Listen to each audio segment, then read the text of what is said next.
221. A conspiracy that lasts for hundreds of years. Before the International Statute of Wizarding Secrecy came into effect, and for a long time after, wizarding society was almost entirely dominated by pure-blood families. Their magic was the most celebrated, their wealth the greatest, their knowledge the most thoroughly preserved, and they were best able to guarantee their own safety. They naturally filled roles similar to the gentry.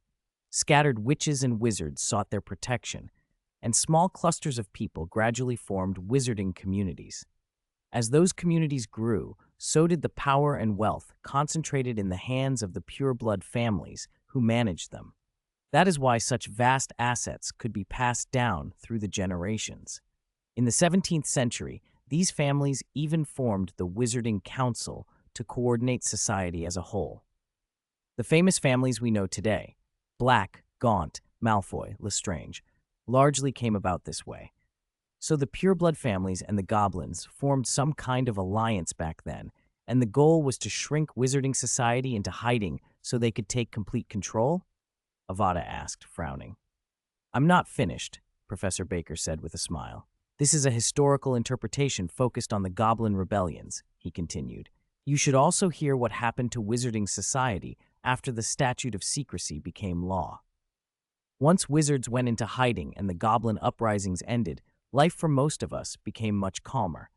The wizarding population grew substantially, and after the Wizarding Council reorganized into the Ministry of Magic, its ability to govern strengthened quickly, formally uniting the separate communities into a single entity. On the surface, the whole society became orderly and expanded rapidly. But there was a cost. The development of fundamental magical theory slowed to a crawl. Almost everything we have now is an improvement on knowledge from that period. True breakthroughs in basic theory have been rare. Higher knowledge is complex and difficult. Without standardized, large-scale channels for dissemination, knowledge in society became scarce. The ministry, under the pretext of maintaining public order, began systematically restricting what could be taught. Can you imagine that a few hundred years ago, spells now considered restricted, things like the disillusionment charm and legilimency, were common in everyday use? Avada's eyes narrowed. So that's why a proper magic university never formed. It was the managers of wizarding society, the pure-blood families, Baker said. He drained his now cold coffee and wiped his mouth casually. Inside their exclusive circles were the most complete bodies of knowledge and the greatest wealth, which let them become the absolute dominant force after the wider wizarding world contracted. If ordinary witches and wizards wanted access to that knowledge and wealth, they had to serve them, and that service sometimes had a very ugly side. Dark wizards. The answer leapt into Avada's mind, prompted by the monstrous book he had seen. That's right, dark wizards. Professor Baker's sneer returned.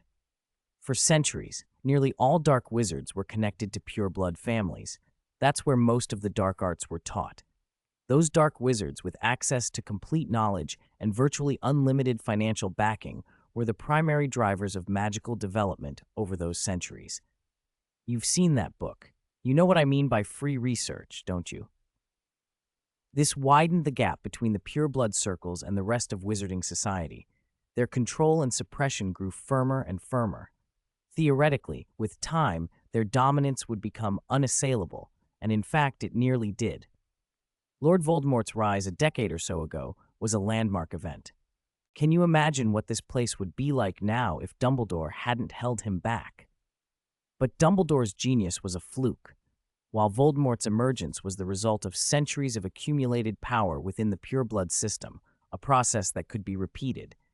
If the trend continued, pure-blood rule over everything would eventually become reality. When the next Voldemort appears, and there isn't another Dumbledore to stand up to him. This is the script those ambitious families have been writing, a centuries-long play to secure rule over all wizarding society. Now you know why those muggles with flintlock guns were able to persecute wizards back then? Avada fell silent. He suddenly understood why the pure-blood families had plotted so hard against Dumbledore. It wasn't just because he had defeated Voldemort. It was because he had seen the very system Professor Baker had described and had publicly pledged to fix it. Dumbledore's speech at the end of his second year had been, in effect, a declaration of war against the pure-blood establishment and the warped state of wizarding society. The world beyond what Avada could see now was probably even more dangerous than it had been during Voldemort's original reign. Voldemort's rise was indeed a turning point. Professor Baker agreed. 50 years ago, he cursed the Defense Against the Dark Arts position at Hogwarts, so the quality of instruction collapsed. That created a gap in the combat capability of a whole generation of wizards. That curse was probably part of the pure-blood family's plan. When I first joined Hogwarts, I went there to study that curse and see if it could be broken. I almost lost myself doing it.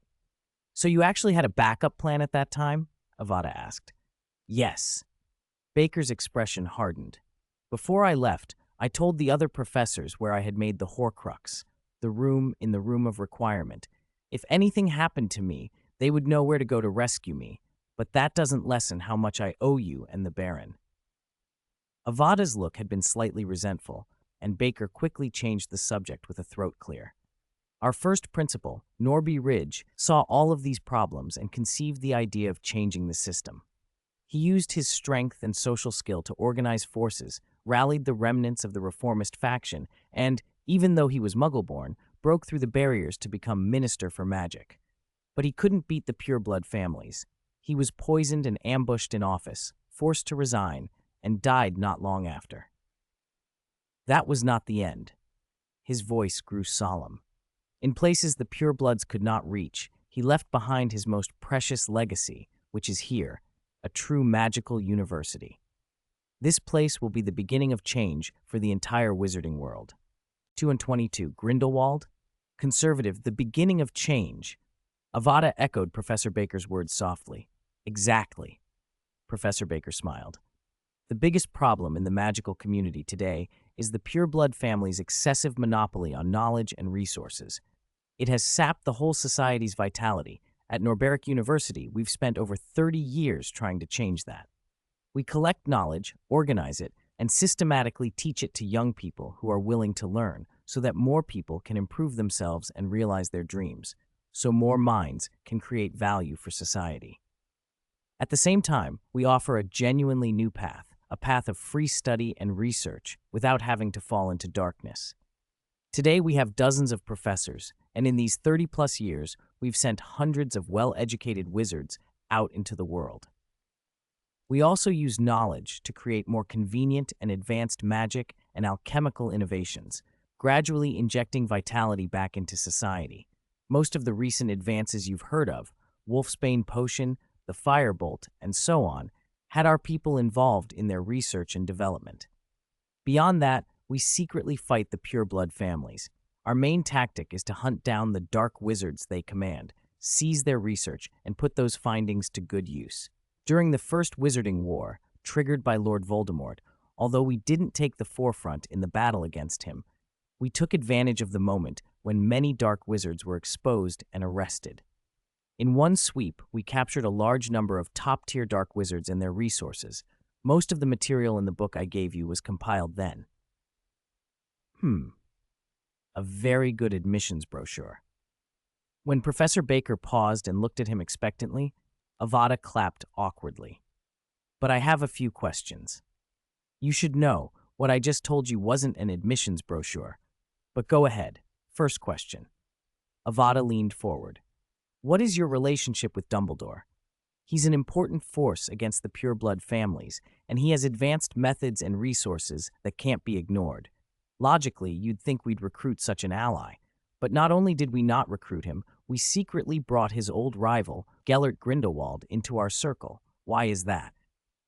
Because in the end, we're somewhat different from him.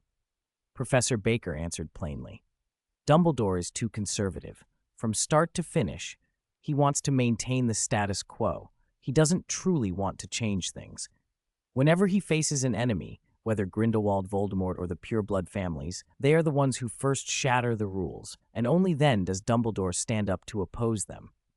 More often than not, he stays quietly at the school, doing nothing, just as he did a few years ago. Is that what you think? Avada narrowed his eyes. Dumbledore doesn't wish for change? He's over 100 years old. How many changes has the magical world seen in that time? Do you really think he opposes all of them?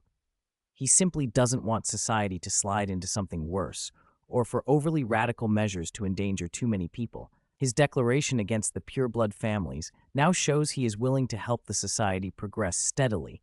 He's not stingy with his strength when it comes to removing stubborn obstacles. How many pureblood heads has he sent to Azkaban by himself? You couldn't possibly not see that, unless you have other plans.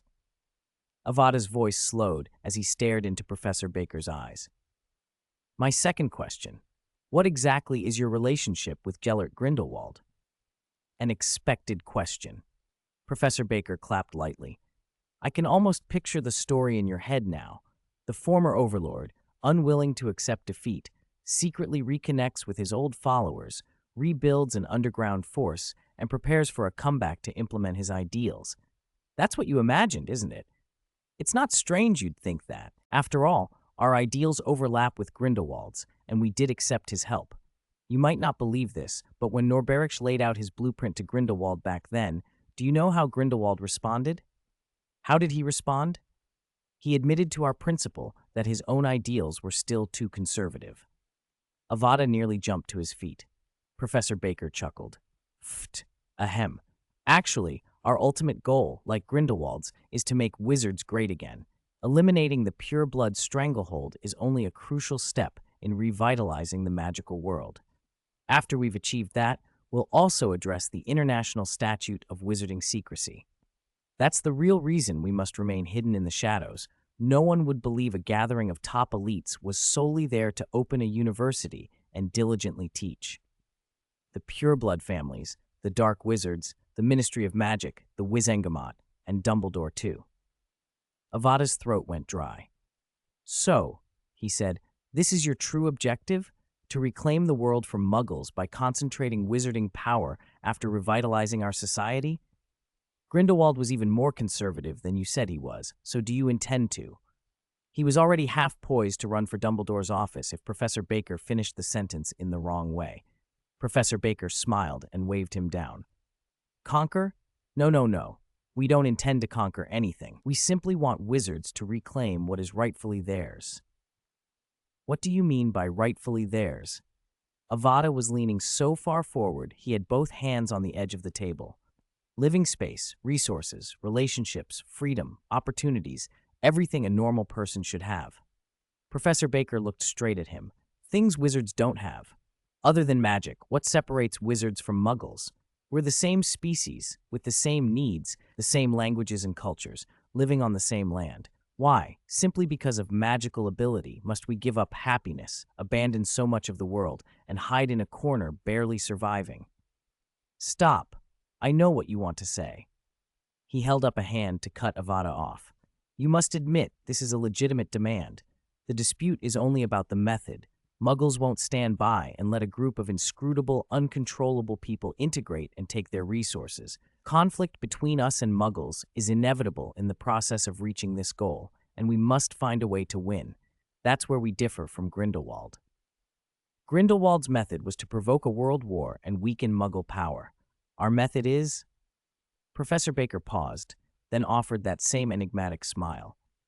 To build the magical community into a society more advanced and stronger than the Muggles, so that they will willingly coexist with us.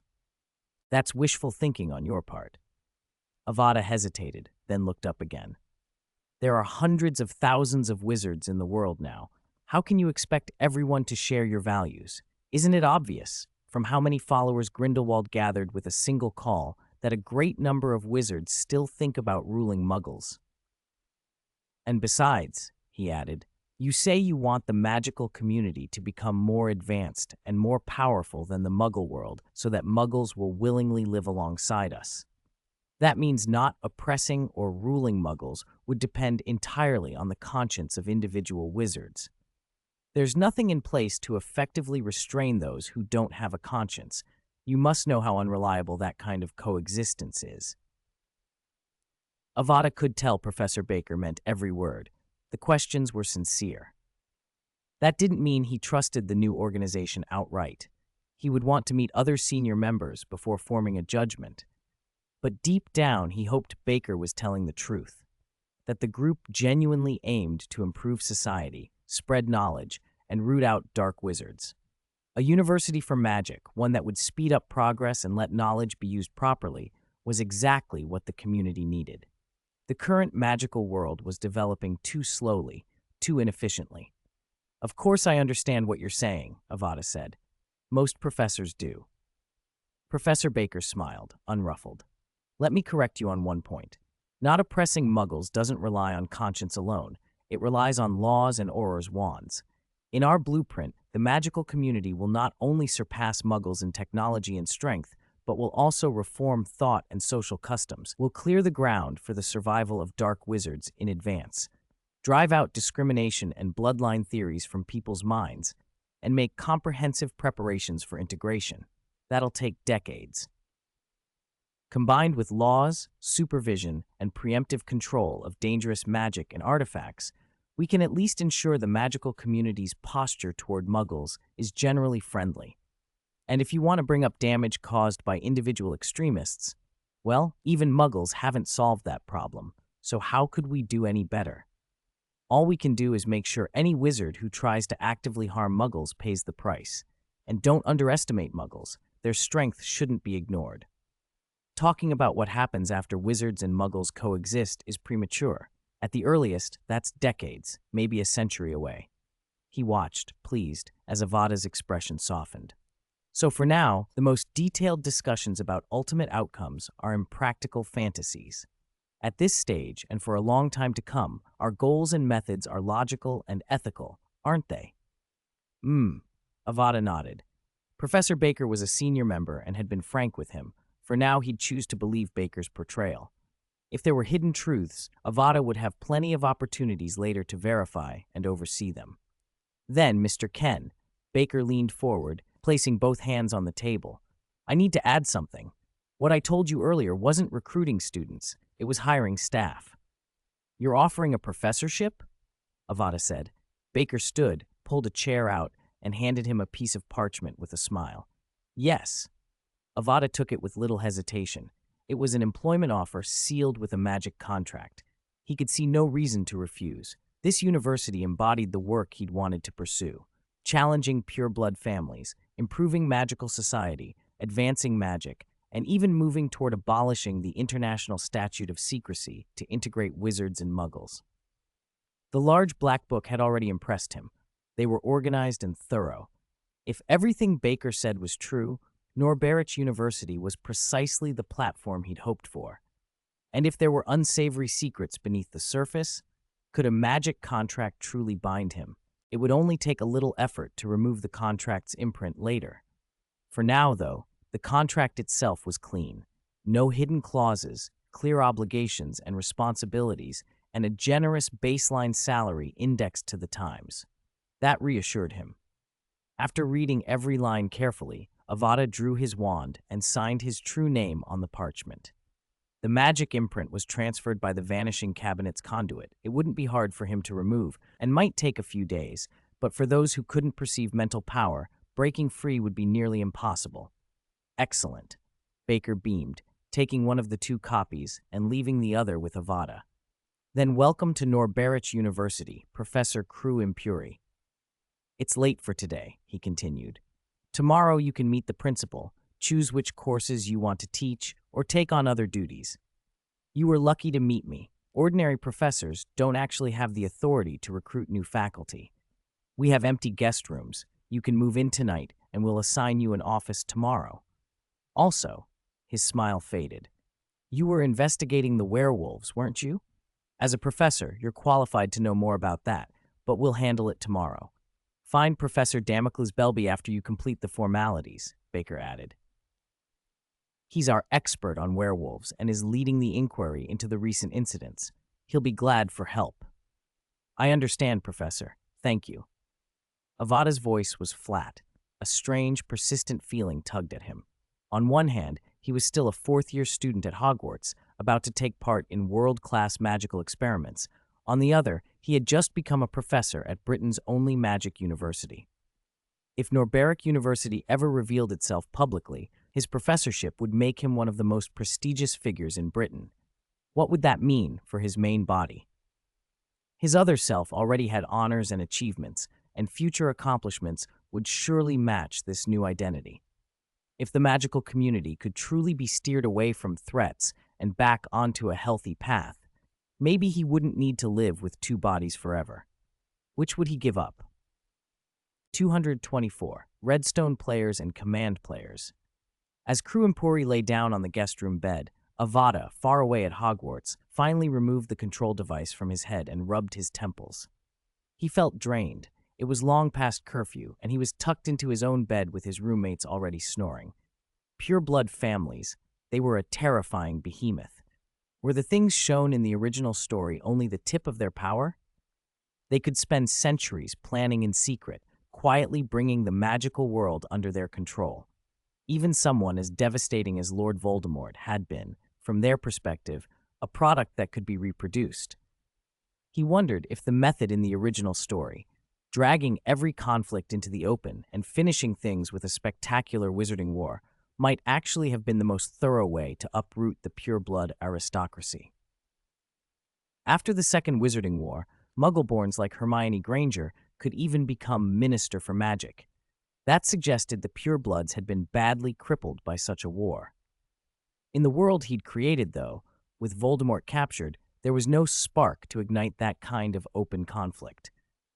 The Chamber of Secrets debacle last year and Dumbledore's actions had lowered the purebloods' prestige, but not fatally. To remove their influence completely would probably mean unraveling them slowly, generation by generation, an exhausting, patient attrition. That peaceful approach would take time, and time breeds variables. Every new incident could be the start of a collapse. The Chamber of Secrets was a perfect example, and those recent werewolf attacks, who knew if they were connected? It meant he, Dumbledore, and frontline forces like Norberich University would have to stay constantly vigilant, always countering moves from the pureblood houses without ever getting a break. Exhausting. He rolled onto his side, sinking into the mattress, and yawned. At least he could multitask and still have time to enjoy life. After he graduated, he could take the ministry stipend and rest comfortably for a few years. Crew Empori could play his part to the hilt, and if that identity died, he would simply create another.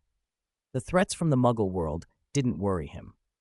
Magic society had progressed slowly for centuries and couldn't match Muggle technological development, but a wizard's individual power was sufficient to counter any Muggle invention. Even if the magical world were fully exposed tomorrow, Muggles would pose no real threat. Magic was a rule set that transcended material laws. So long as Muggles had never touched magic, they could not threaten wizards. If he had to make an analogy from his previous life, Muggles were top-tier redstone players, ingenious builders who squeezed wonder out of blocks and mechanics. Wizards were command players. No matter how earth-shattering your redstone cannon was, I have a /game mode 1. And in reality, it was even more one-sided. Tanks, a levitation charm could lift them. An adult wizard could levitate an entire house. Planes and missiles, anti-air wards. Guns, a self-cursing that causes high-speed projectiles to dissolve or miss. Avada could do that now. Special operations, disillusionment charms, shield charms, apparition, legilimency, obliviate, classic toolbox items. Nuclear weapons, wizards with the ability to apparate tens of kilometers could simply get out of blast range, and those were just the scenarios if wizarding forces met a Muggle army head-on. In reality, something as simple as a mass expulsion charm could make an entire army retreat. A rain of obliviation potions would make them disband on the spot.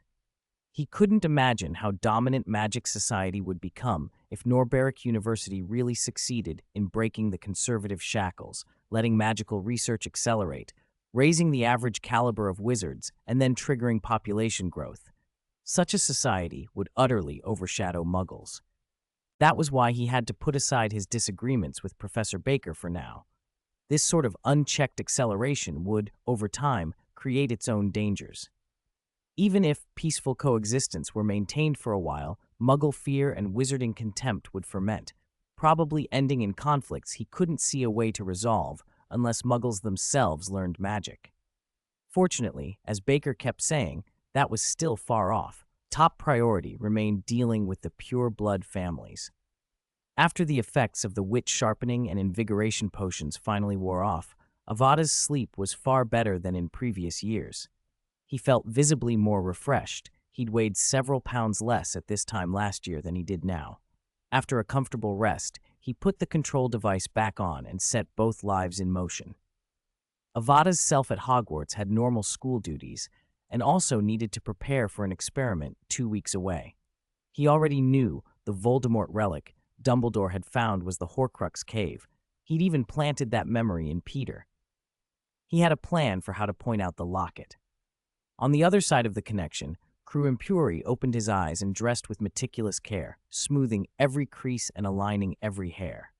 He was going to meet the principal of that legendary university, the greatest educator in Britain, and the author of the very textbooks Avada used at Hogwarts, Miranda Goshawk. Chapter 223, Miranda Goshawk.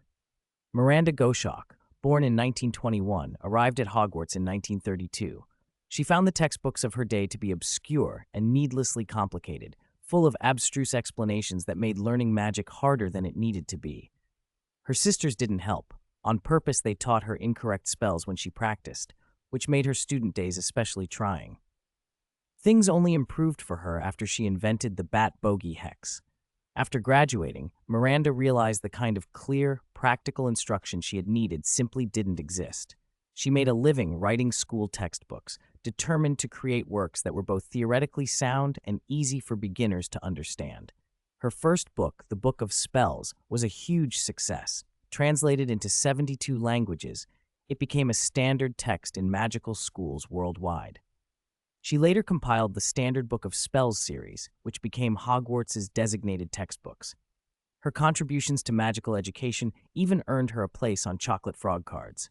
Taken together, her life and achievements, her textbooks, the Bat Bogey Hex, and the ambitious Norberich University she helped lead, had always painted Miranda Goshawk in Avada's mind as a shrewd, formidable, and highly capable witch. Meeting her in person surprised him. Miranda was more like a kindly old lady than the iron-willed figure he had imagined. Her appearance, demeanor, and quiet patience made her seem gentle, though her intelligence was unmistakable. They had been talking for a while, discussing the structure of Norberich University. "Haha, you mean that," Avada began. Miranda shook her head and chuckled, the wrinkles at the corners of her eyes creasing with amusement. "Those professors here are full of big ideas," she said. "But I'm a teacher at heart. I wanted to write books, win some awards. I even planned to compile specialized textbooks for every subject. If you're interested, come see me after you officially join." She smiled and then added, with a small, wry shrug, "Of course, since this school was founded by people who wanted to improve magical society, and I happened to be one of them, and since I'm old and knew the previous principal, I became the headmistress. But I'm not just a figurehead." She tapped her chest with a small, proud gesture. "All the textbooks used in this school are compiled by me. I don't claim to know everything myself. I have the professors summarize what students should learn, and I weave that into the textbooks. It's been a lot of work." "Remarkable," Avada said, sincere admiration in his voice. He meant it. If not for her efforts, the average standard of wizarding education might be very different. "Thank you for the compliment." Miranda Goshawk returned the smile. "By the way, which subject would you like to teach? Professor Belby tells me you're very capable in charms, psychodynamics, combat, spatial theory, and Muggle studies, and that you wanted to be involved with what Belby oversees. Does that mean you're versed in curses and potions too?" "I wouldn't say I'm an expert, Professor," Avada answered modestly. "Just competent. But may I ask how many of those positions are open?" "That depends on you," Miranda explained. "Because of staffing needs, most of our professors cover several subjects. They're sometimes pulled away for research or special assignments, so we're often short-handed. If you pick a subject, the current professor will be thrilled, so choose freely. Just try not to take on more than 3. Avada considered for a moment. "I'll start as a professor of psychodynamics. If other professors are busy and need cover, I can also substitute in vitality, spatial studies, alchemy, and charms." "Psychodynamics? Excellent. That's also taught by Professor Tellenbu, who is frequently on assignments. He'll be delighted." Miranda reached into a pile of papers at the side of her desk and handed him a list. Professor Belby has a good eye for people, but we can't skip protocol. You'll need to undergo an assessment to prove your ability to teach psychodynamics. If you want additional subjects, those require assessments too, though the standards are a bit more lenient. This is the textbook list for psychodynamics. You can review them in the library, and you can schedule the assessment when you're ready. Will the assessment focus on these textbooks and on pedagogy? Avada asked. There will be a section on teaching ability, she said. But the requirement there isn't strict. Normal expressive ability will do. Good. Avada scanned the list in his hands. Psychodynamics, analysis of common mental magic, mental pharmacology, guidelines for using mental magic, analysis of mental instrument images, interpretation of mental spectra. He smiled wryly. Give me half a day with these, and I'll be ready for the assessment this afternoon. Two titles stood out to him: analysis of mental instrument images and interpretation of mental spectra. Avada had always observed mental power directly with his magical senses. He'd never needed to rely on instruments. Most of his half-day, he knew, would be spent on those two volumes. Still, he wasn't worried. His foundation was strong, and his enhanced mental acuity let him absorb and understand textbooks quickly. Come to me when you're ready, Miranda said. I'll personally arrange the assessment. She smiled, then her expression grew a touch more serious. There's one more thing. If you're truly proficient in psychodynamics, there's an urgent matter that might require your help. Avada's heart lifted. A task directly related to his specialty. Right after joining, this was an opportunity. What is it? Miranda's voice slowed. We need psychodynamics experts, plus personnel from several other fields, to infiltrate Azkaban. The target is a prisoner there, Gilderoy Lockhart. Chapter 224. Why does he look like a student? Gilderoy Lockhart? Avada started at the name, then frowned. You're not saying he's a professor here too, are you? How could that be? Goshawk shook her head and laughed, waving a hand. All right, Professor Impri, this can't be explained in a few words. I think it would be best if Professor Belby told you in person. If you really plan to take the assessment this afternoon, you'd better spend the time preparing. Once you're officially a professor, you'll find there are far more things to worry about than this. Do you want me to take you to the library? Thank you, Professor. Still full of questions about Gilderoy Lockhart, Avada followed Principal Goshawk to the Norberich University Library. The moment he saw it, he could see why the title, Britain's largest library, might change hands. Norberich's library was not only far larger than Hogwarts's, its collections completely outclassed the school's offerings. Hogwarts had to stock many beginner texts, Elementary Transfiguration, Standard Book of Spells, Grade 1, so its stacks contained lots of low-level volumes. Here, books that Hogwarts would lock in the restricted section sat out on open shelves. The spines were plain and concise. There were none of the weird, noisy accidents Hogwarts sometimes had with books and instruments. The shelves didn't hold only magical tomes. There were vast sections of Muggle works, natural sciences, humanities, history, so extensive it felt as if someone had emptied an entire Muggle university library and then added a colossal magic collection on top of it. It was morning, and the library was quiet. Only a few middle-aged and elderly figures who looked like professors, plus some students reading at tables. A few glanced at Avada's unfamiliar face, then returned to their books. If there had been laptops humming on the tables, it would have looked like any large modern reading room. Avada found the psychodynamics shelf and pulled out the titles listed on the reading list. Psychodynamics, analysis of common mental magic, psychopharmacology, guidelines for using mental magic, image analysis of mental instruments, interpretation of mental spectra. He began reading on the spot. He already knew psychodynamics well enough, but he wanted to confirm the university's editions matched Hogwarts's so nothing would trip him up during the exam. Spectra and image analysis weren't as alien as he'd feared. They could be correlated with conditions observed by magical senses, although he would have to learn to operate the instruments. Psychopharmacology raised new questions. Was it about the mind's reactions to various potions? That sounded closer to potionology than to psychodynamics. He hadn't researched that area deeply. He could barely reconstruct Peter Pettigrew's memory, and felt his level there lagged behind other fields. He had a few hours before the assessment and planned to channel his mental energy into studying. Fortunately, his Hogwarts class for that morning was History of Magic. When others drifted off, a slow reaction from him was not unusual. Half a day later, he was seated in a tightly sealed room, protected from outside interference by a vanishing cabinet. Principal Goshawk and Professor Tellembu sat behind a table strewn with dense test papers and several precise instruments. Avada stood before them, awkward and embarrassed. Congratulations, Professor Impri, said Tellembu. Your results meet the standards for becoming a professor, and in some areas your performance was unexpectedly good. He paused and looked at Avada with puzzlement.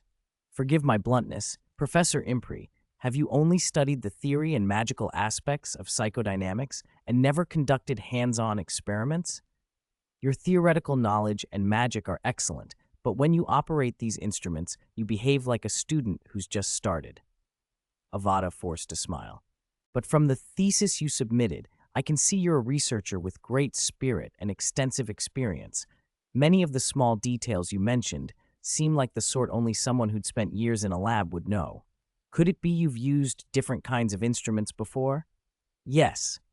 Avada scratched his head. It seems the instruments I used before were primitive compared to these. Yours are much better.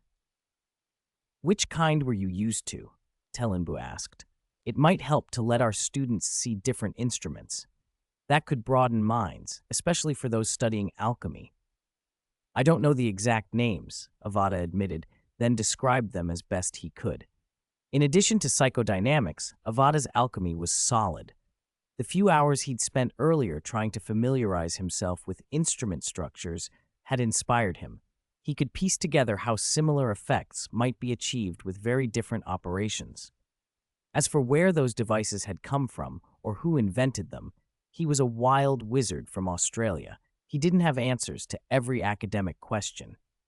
Professor Belby and Mr. Shafaki had not revealed Avada's full background to the faculty. They had vouched for him, and their standing in the university was enough to secure his appointment. That protection served both for Avada's safety and to shield Belby's technical secrets. Double casting was Belby's private trump card. Norberich University wasn't a prison. They couldn't thoroughly vet every professor's full past before hiring them. As long as a recruit wasn't a dark wizard, agreed to the contract, and had sufficient knowledge, that was enough. Small secrets and cliques existed everywhere. The university wouldn't, and didn't need to, police those details unless they interfered with teaching. So, can I go see Professor Belby now? Avada asked, not having forgotten the werewolf matter. Of course, Goshawk said, smiling. She seemed pleased with the new addition to the faculty. He should be in the lab. I can take you there. But don't get too focused on this one issue. You still have plenty to do. Claim your room and office, hand over courses with Professor Tellembu, learn the university's routes. Oh, and this. She produced an old key and handed it to Avada. This is Norberich University's portable entrance key. Professor Belby should have shown you how to use it. With this, you're officially a member of the university. Come with me, she added. I've already notified Professor Belby. He should be waiting for you now. All right, scheme number 402 failed. Record the formula and let's try again. Werewolf saliva, how much do we have left? Thank Merlin. Wait, no, I mean the kind from the wolf form after it's gone feral. What? That's it? It's not your fault, really. This is your first time assisting. Some deviation is normal. Now you see why Professor Taft insists on prior experience. If something goes wrong in his lab, people actually die. When is the next full moon? Merlin, a week away at least. Try a few dark arts shops and hope for a miracle? No, that won't do.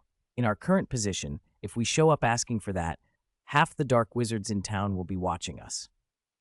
Another letter? From the Basilisk Breeding Farm? I'll reply later. Merlin, there's so much to do. I hope the new professor the principal mentioned is competent. A sharp knock, unfamiliar in rhythm and force, echoed through the cluttered laboratory and cut off Damocles Belby's muttering. Come in. The door opened, and an unfamiliar figure stepped inside. Avada, Professor Crew Impuri, newly appointed to psychology, could barely stop his heart when he saw the man in the doorway. It was Damocles Belby, top master of potions and curses, inventor of the wolfsbane potion, recipient of the Order of Merlin, first class, a leading authority on werewolves. Belby's face had been printed in every reputable wizarding journal. Avada had memorized it long ago. "Pleased to meet you, Professor Belby," Crew said, stepping forward and extending his hand. "I'm Crew Impuri, the new professor of psychology. Principal Goshawk said you were short-handed. I thought I'd come see if I could help." "Ah, Professor Impuri," Belby cut him off, thrilled, and shook his hand hard. "The principal told me about you yesterday. Said Professor Baker recommended you personally and that you're joining the university to investigate the werewolf problem. You're willing to help? Merlin above, you are my benefactor. I'm so busy, I wish I could split myself in half." Crew's smile stiffened slightly at the enthusiasm, but Belby didn't seem to notice. He practically dragged the new professor into the lab. "As you can see, we're analyzing the basis of a controllable feral transformation technique. I suspect someone's made a new potion using werewolf saliva, and our experiments are headed that way. Everyone, stop and say hello to the new professor." The young assistants, half-finished experiments on the benches, looked up and turned. Crew scanned the room. Besides Belby, most present were young, students drafted as assistants, with one older man there as well, slumped in a chair. And next to him, unmistakable even out of context, a werewolf in full transformed state. Crew blinked. It wasn't the full moon, was it? Belby noticed the look and smiled. "Let me introduce you properly." He pointed at the werewolf. "Montgomery, this is Professor Crew Impuri." The werewolf, Montgomery, rose gently and extended a paw.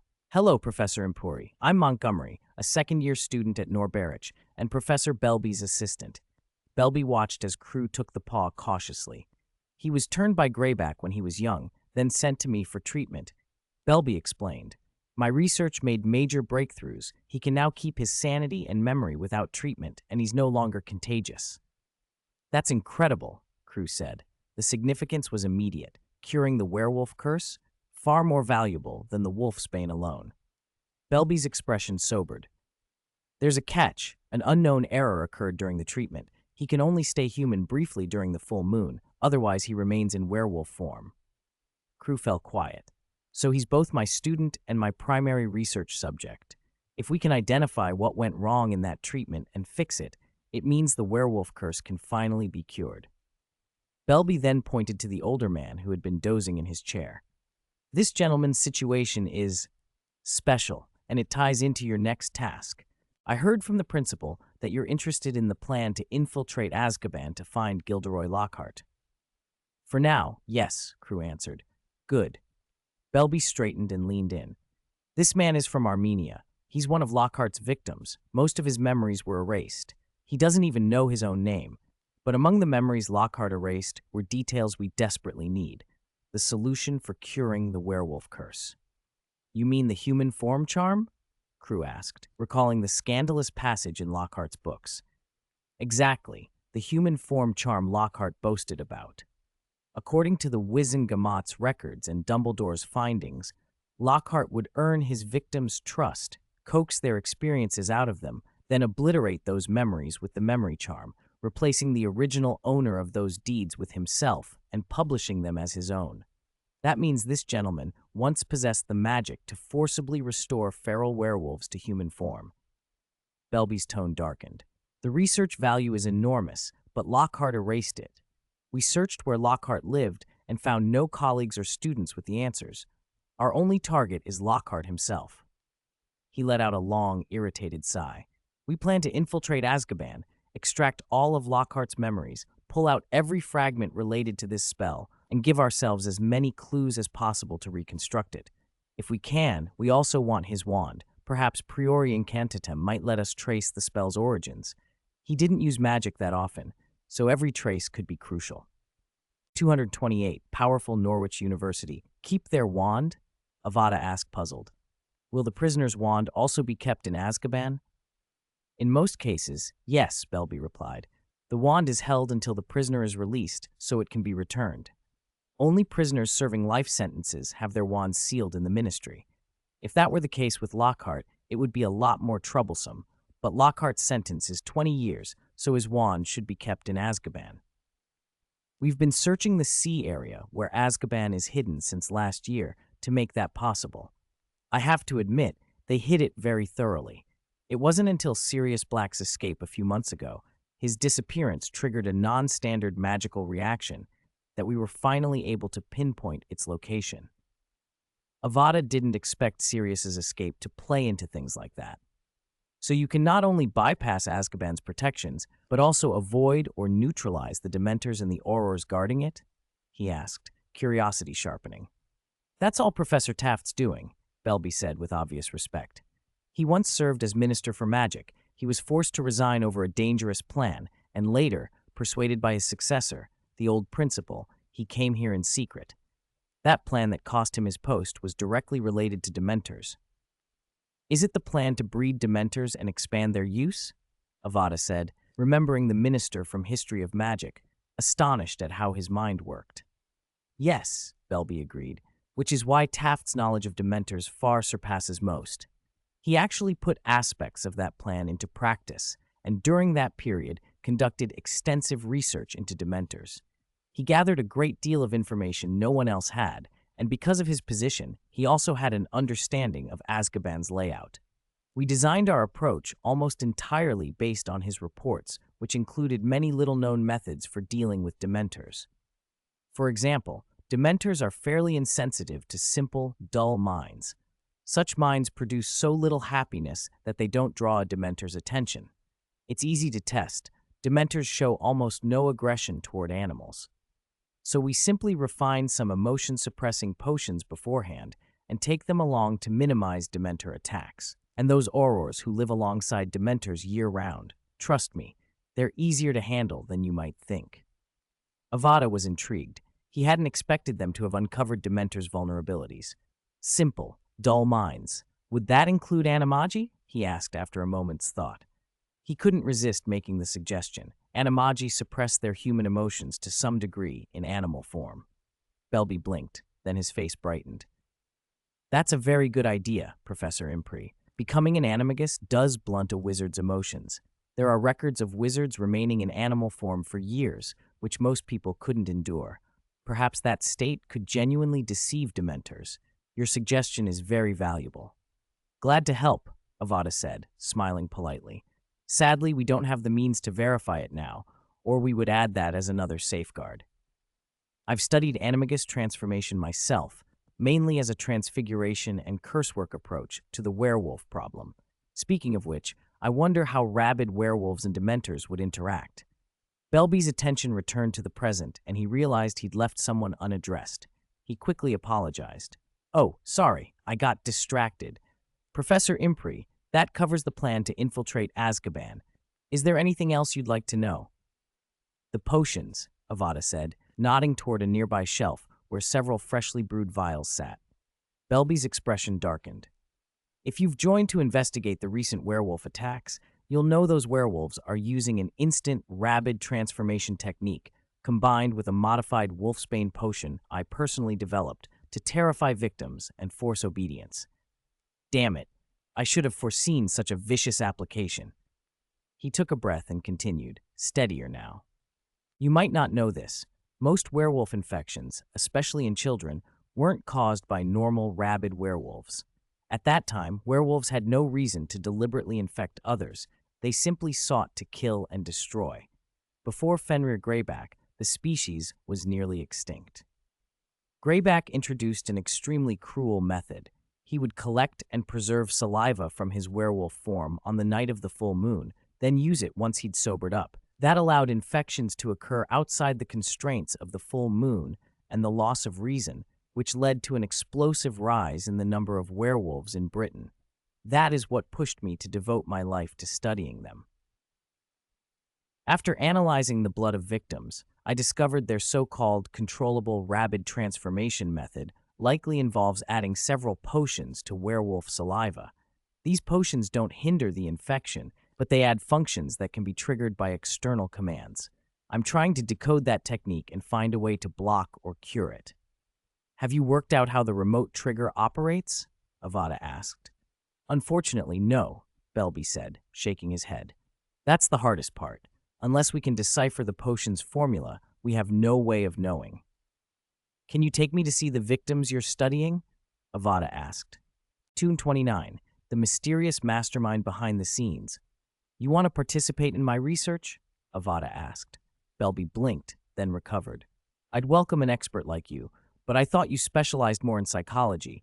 I assumed you'd want to settle into your new post first, or deal with affairs at Azkaban. I actually have some research into vitality and cursology as well. Avada smiled. Priorities have to be set. Dealing with the recent werewolf attacks is a more pressing matter than infiltrating Azkaban for Lockhart's memories. Wouldn't you agree? That's true, though the two are part of the same framework. Belby nodded. But, Professor Impri, there are no victims here at the moment. They're almost all children too young for Hogwarts and still living with their families. If you like, I can give you the list of victim households we're in contact with. The number isn't very large. Speaking of which, Avada cut in, raising a hand. Don't those werewolves regularly supply wolfsbane potion to the victim families to keep them compliant? If you already have a list and you're monitoring those families, couldn't you just wait for the werewolves to come to the door? We've already tried that, Professor Impri. Belby's voice turned grave. When we started monitoring them, we found the scale, numbers, and organizational structure of those werewolves far exceeded what they were a decade ago, and exceeded our worst expectations. That's why we're treating this as a major matter. The werewolves who carry out attacks, deliver orders, and hand out wolfsbane are low-ranking operatives.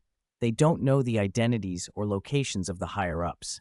We confirmed that repeatedly with legitimacy. Orders and the potions they receive come via owls that are enchanted with shielding charms and sent at random times. Tracking the owls is useless. Once they complete their deliveries, they don't return to their masters. They simply go wild. That's outrageous. Avada frowned. The organization needed a continuous supply of owls, and to avoid attention, they must be using covert channels. That, combined with batch production of expensive wolfsbane, the university-level secrets on instantaneous lycanthropy they hadn't cracked, the ability to assemble so many werewolves, and the strict hierarchical organization. They've got a major backer, he muttered. You think so too, then? Belby forced a smile. We do, but we're still in the dark. Logically, attacks like these are harmful to every wizarding interest. Ministry, big firms, pureblood families. Purebloods especially abhor werewolves. Contamination of a noble bloodline is a disgrace in their history. Voldemort managed to keep them in check back then, but things are different now. At the moment, our prime suspect is the goblins. They have money, technology, social reach, and motive. But investigating goblins and Gringotts is extremely difficult. Their whole society is different. Goblins. Avada's mind flicked to the long history of conflict between goblins and humans, their marginal but comfortable position now. If a goblin were bitten by a werewolf, would they become afflicted? We haven't researched that, Belby admitted, looking at Avada oddly. There's no record of a goblin ever being bitten. Goblins are rare, and individuals are stronger. My personal guess is they'd still be affected by the werewolf curse. There isn't reproductive isolation between goblins and humans. Heaven only knows what the person who discovered that had to go through. Could this be an unauthorized act by a dark wizard? Avada asked, cutting off Belby's tangent with a new question. The probability is low. Belby steered the conversation back. To mobilize such financial resources and connections, even a dark wizard would need the backing of a pure-blood family. And as I said, pure-blood families don't seem like the obvious culprit. You should still be cautious, Avada warned. Pure-blood families were severely weakened by Dumbledore and fell into a long decline. In desperation, some might make choices their ancestors would never condone. We haven't stopped looking into that, Belby replied. Werewolves have a history with the Death Eaters, so pure-blood houses, goblins, large potion manufacturers, those have always been our focus. Right now, we're investigating several owl post depots and tracking the movements of retired or old owls. We even consulted the principal, Belby went on. His divination showed no fluctuation on this matter. Avada almost chuckled inwardly. The principal of Norberich University was Grindelwald, and they had tried his divination. If even that showed nothing, it was a small relief. "That's some good news," he said quietly. "It suggests the potential consequences aren't catastrophic." Belby retrieved a folded parchment from a drawer and handed it to Avada. "Here is the list of victim households and addresses we're in contact with. If you reach out, confirm the situation beforehand. We don't want you walking into a low probability but dangerous encounter, like running into those werewolves directly. And if you do encounter them," Belby added, "don't attack first. They have a way of triggering lycanthropy in all the victims simultaneously. Professor Bell told me that." Avada nodded, taking the list. He had what he needed for now: the families to monitor and a clearer sense of the threat. 230. Double overtime. Double happiness. After briefly saying goodbye to Belby, Avada returned to his quarters with the list in hand. He had gone straight to consult Belby as soon as he passed the assessment and hadn't even had a chance to see his room or properly tour the university. Since he didn't yet know where he would be staying, he decided to wander while he thought and get a better sense of the place first. It didn't take long for him to realize Norberich University was much larger than he'd imagined. The undetectable extension charm limited the campus's external footprint, so the building area wasn't huge compared to a normal university town. But the wizards who designed it had clearly done everything possible to make the interior feel as spacious and natural as they could, packing in as many living and entertainment facilities as practicable. They hadn't hesitated to allocate a huge amount of space to a Quidditch pitch with a simulated sky and sun.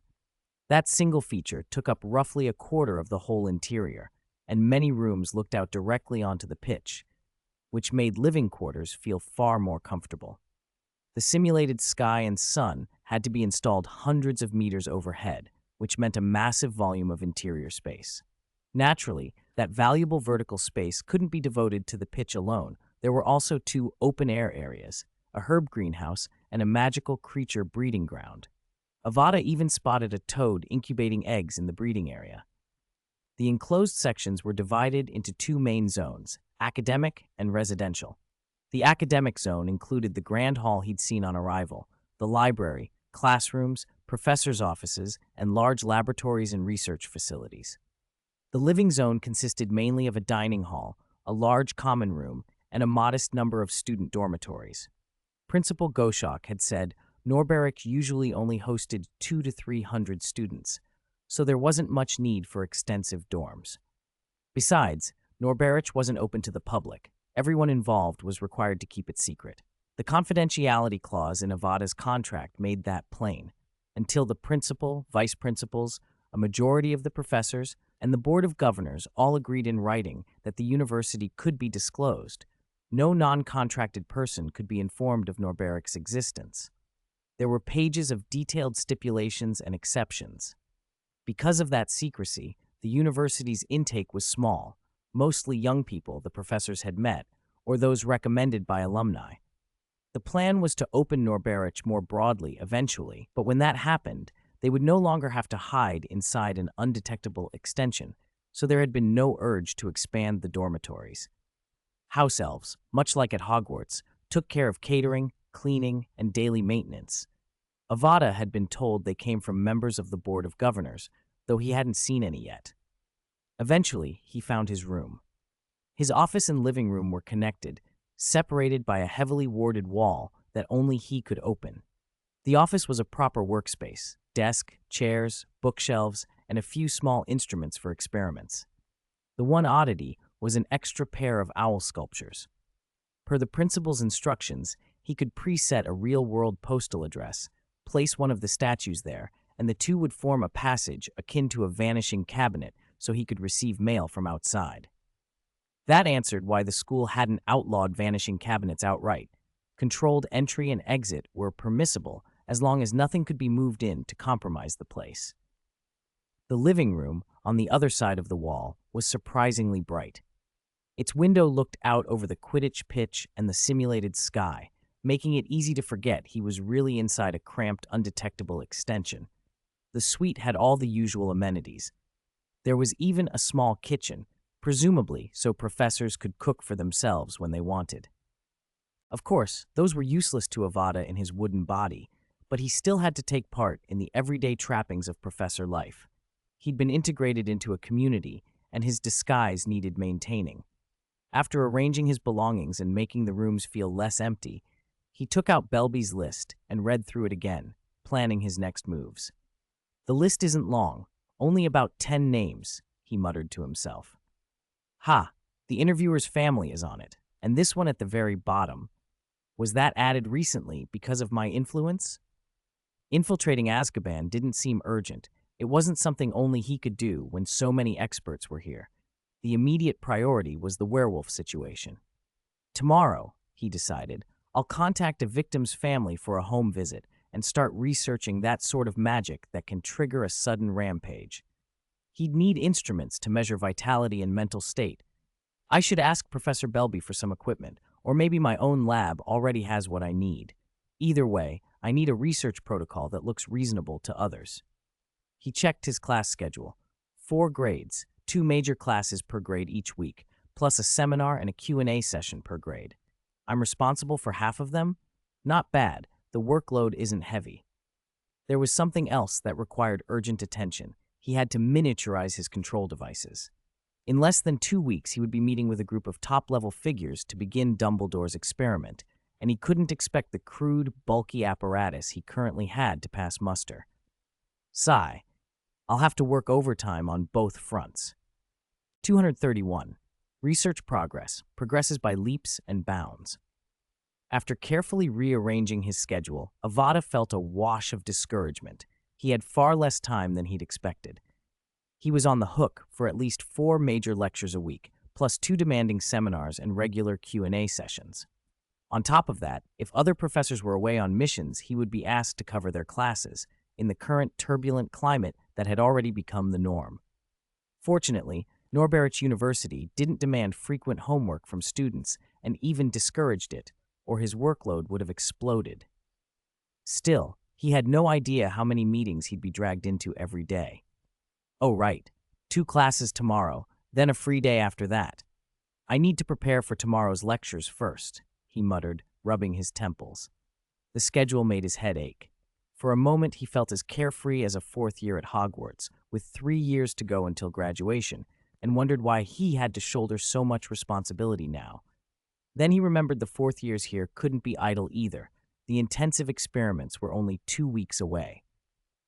He sighed, a tired, hollow sound, and dropped into the chair to sift through the notes left by his predecessor, Professor Tellenbu. Tomorrow, I have a major lecture for sophomores and another for juniors. Let's see where they are. Sophomores need to learn about Helpo's classic prefrontal lobe experiment, he grimaced.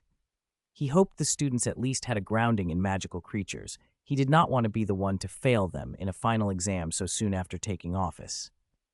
Juniors? Good heavens, they're studying that paper. Crucio, Dementor's Kiss Ripple Suppression Method? Avada's face tightened. That paper had been recorded in full in the Black Tome and had been one of the earliest psychology studies he'd encountered. When he'd read it as a 2nd year, the grotesque cruelty of its methods had left him shaken. He'd nearly vomited. Now they were going to teach it directly to juniors barely out of their teens. Even knowing that what Professor Baker had given him was probably part of Norberich's curriculum, it was hard to stomach. The suppression method had since evolved into a more precise, versatile, and harmless technology. Did they still need to dwell on that primitive, brutal original paper? He worried it could negatively influence inexperienced students, steering their future research toward cruel shortcuts. Preventing that, he realized, might fall to him. He laughed dryly at the thought. So now he had to teach educational psychology too. Brilliant. One more thing on an already swelling plate. The next week, the familiar bottles of wit sharpening and invigoration potions reappeared on Avada's table. Despite his complaints, the workload and pressure were nothing like the extremes of the Basilisk incident last year or Lord Voldemort the year before. He didn't need to drain his mental reserves to the breaking point. Norberich's classes were actually pleasantly manageable. Each year had only 50 or 60 students, and fewer than half majored in psychology. Admission was selective, often arranged by professors and alumni, so the students already had solid foundations, mature temperaments, and grasped concepts quickly. Teaching them was a relief after his Hogwarts expectations. Mental magic had always been one of the most dangerous and chaotic branches, and Avada had been cautious. He hadn't let anyone even touch a wand in the first class. But his reservations eased as the students demonstrated competence and discipline.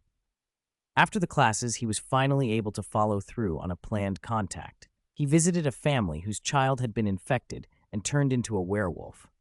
He escorted the poor boy through the lab, cataloging his vitality and mental signatures. Much of the exercise was formal. Avada's magic senses could already peel back layers of data to reveal crucial information. He expected preliminary results within a short time. His crew Empori identity still read like that of a newcomer with no record among the other professors. Apart from a reputation for installing anti-apparition jinxes, he seemed unremarkable. He intended to use this opportunity to produce tangible results and prove his worth. If he could develop a way to prevent werewolves from being remotely triggered into a rampage, he planned to join the investigations personally and see whether his magic senses could spot clues others had missed. Joining Norberich had yielded an unexpected boon: access to impeccably equipped, advanced laboratories he'd never had at Hogwarts, ample experimental materials, and a library of forbidden texts he could consult freely. Before, he had to hide in the room of requirement, conducting experiments and brewing alchemical concoctions with homemade instruments. Now, with university facilities at his disposal, everything changed. He threw himself into work on Crew Impuri's control terminal, concentrating spare hours on miniaturization. In a few days of focused tinkering, he achieved satisfactory results. The control device was reduced to fingernail size and could be worn behind the ear as before. A few concealment spells rendered it virtually undetectable.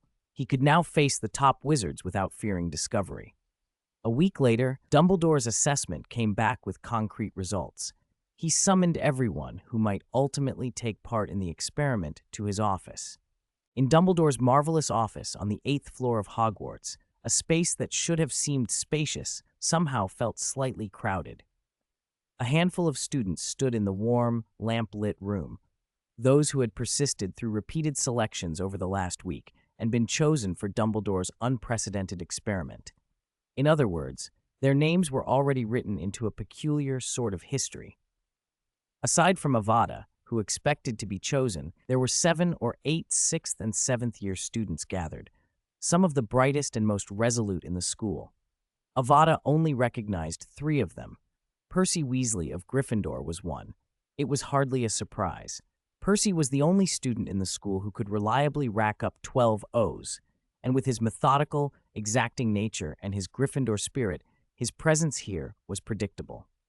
Rumor had it his siblings were so delighted by his acceptance into Dumbledore's circle that they nearly turned the Gryffindor common room upside down, and Percy, unusually, hadn't resisted.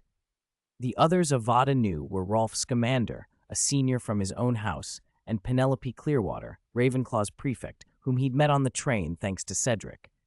Penelope was also rumored to be Percy's girlfriend. Cedric, Avada had instinctively assumed he'd be among the chosen two.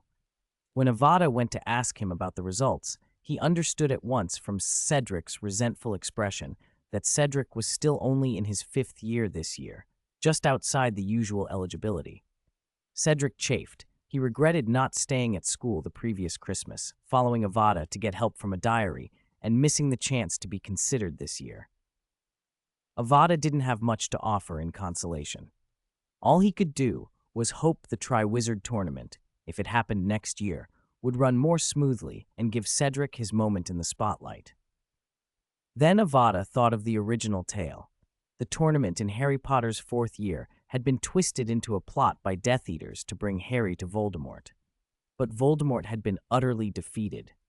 Many pure-blood families had retreated into the background. Death Eaters like Barty were hiding, and others were being pursued by agents sent by Peter Pettigrew. A powerful institution, Norberich University, lurking in secret, complicated matters even further. Would the Ministry reboot the Triwizard Tournament next year? If so, would it still carry the same prestige? Would Cedric's prospects be affected for no reason? Avada pushed the questions aside. First things first, Maybe the Quidditch World Cup that summer would provide excitement enough. Dumbledore sat behind the large table, smiling benevolently at the gathering of young faces. "I can imagine how you're feeling," he said softly. "Honestly, I am almost more excited than any of you. If it weren't for this assessment, I might never have known how many excellent students we have capable of meeting the tests I set. This is the greatest recognition of our educational work. I can hardly think of anything more pleasing." He paused, eyes twinkling. "I won't keep you long. I did warn you when I sent for you that we would be away for a rather long time.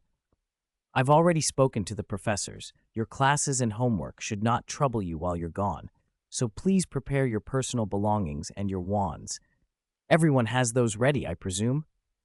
"Are we going to start the experiment now, Professor?" someone asked, voice trembling with excitement. "Oh, that will have to wait a little while." A mischievous smile curved beneath Dumbledore's beard. "This will be a test, the final test. Don't worry, it isn't about your eligibility for the experiment.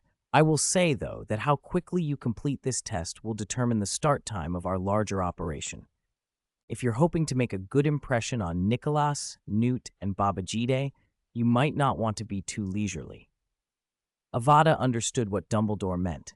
This was a warm-up of sorts, a way to see how they handled the sort of dangers and devices that the remnants of Lord Voldemort might have left.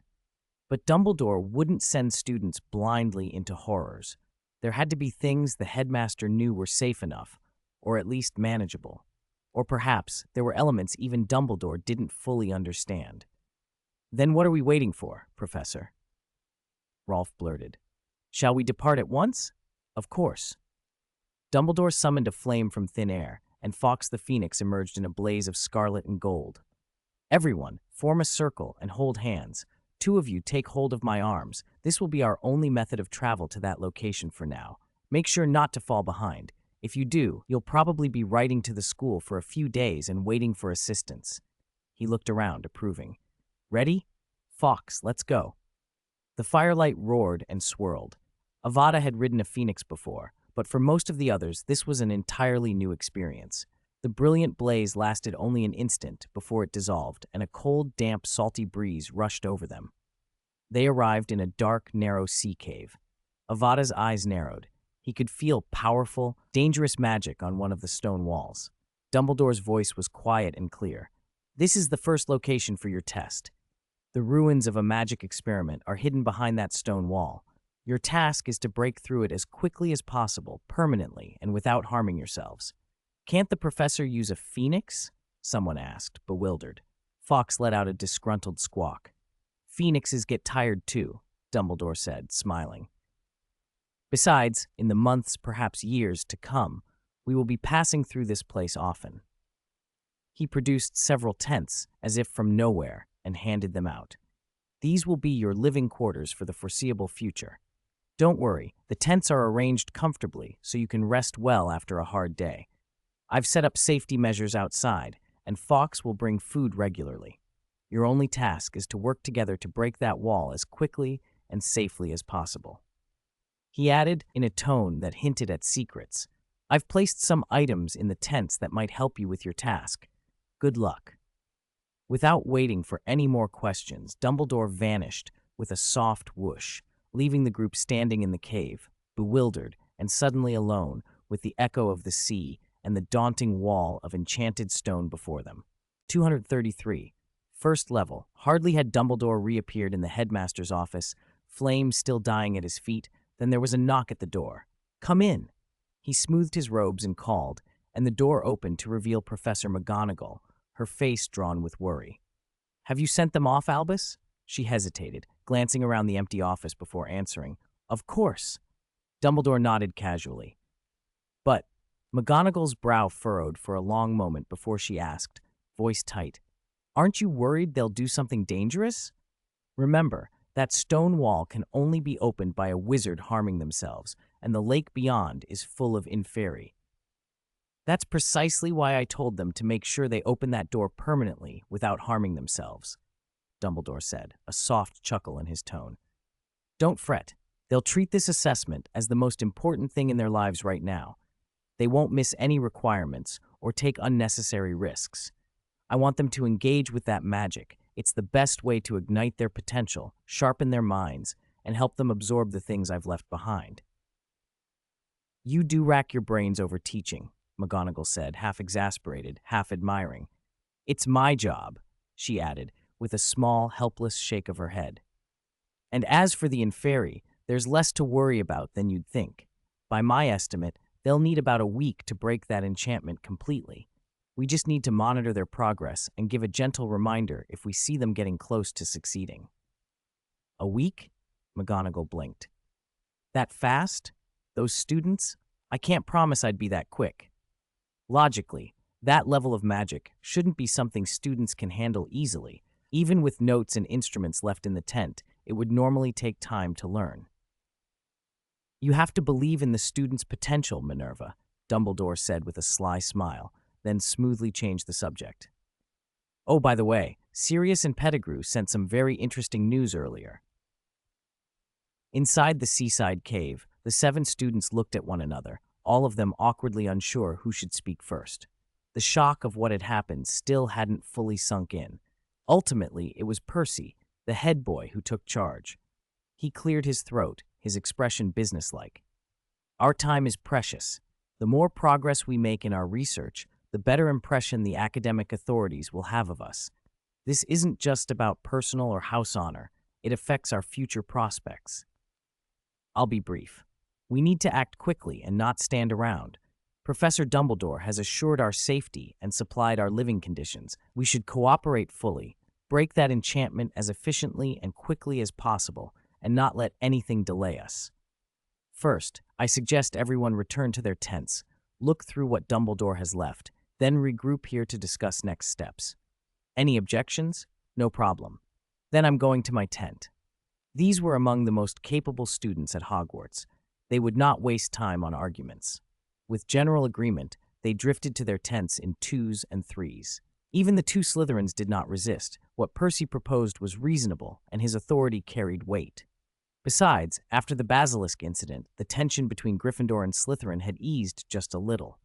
It was a tiny easing, meaningless to those who already disliked each other, but enough for now to allow cooperation without outright hostility. See you later, Ken. See you, Rolf. Rolf Scamander, next to Avada, was the first to set his tent up. He nodded to Avada and ducked inside. Avada busied himself for a time and then finished arranging his own tent, lifting the flap and stepping in. Not bad, he murmured. The interior surprised him. It was almost like a comfortable hotel room. The space felt warm and dry, as if the sea wind outside had no effect. There were beds, chairs, a table, even a working fireplace, and a washroom with bathing facilities. Most eye-catching, though, was a neat pile of books on the table and several oddly shaped devices scattered nearby, surely the helpful things Dumbledore had mentioned. Avada didn't go straight to the books. He walked around the tent, flicking his wand to test the space. The quality of the undetectable extension charm is good, he noted aloud. He finished the inspection and nodded to himself. But the seams are rough. It wasn't custom-made by Dumbledore, mass-produced. Still, it's high-end. One of these tents would fetch dozens, maybe hundreds of galleons. Space experts make money easily, he muttered, then turned to the table and began leafing through the books.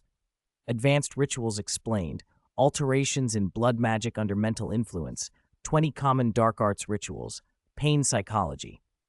The titles confirmed his suspicions. This was the kind of magic that demanded self-harm to pass. Relief and irritation warred in him. Dumbledore had explicitly told them to permanently break the enchantment without harming themselves. That meant the usual brutal method associated with Lord Voldemort couldn't be used. They had to find another way and make it permanent. This will be a challenge, Avada thought. There are others here and a time limit. I can't just brute force it with mental power like before. This will probably be my first attempt to dismantle a ward left by Voldemort through magical technique rather than sheer force. He remembered the Resurrection Stone. He'd managed to remove the curse on it, but that had not been by conventional means. He was still turning possibilities over in his head when someone rapped on the tent flap. Ken? Ken? A voice called from outside. Percy wants everyone to gather in his tent. Hurry up. Chapter 232, Fiendfire? Inside the cramped cavern, 7 tents were lined up neatly along the wall.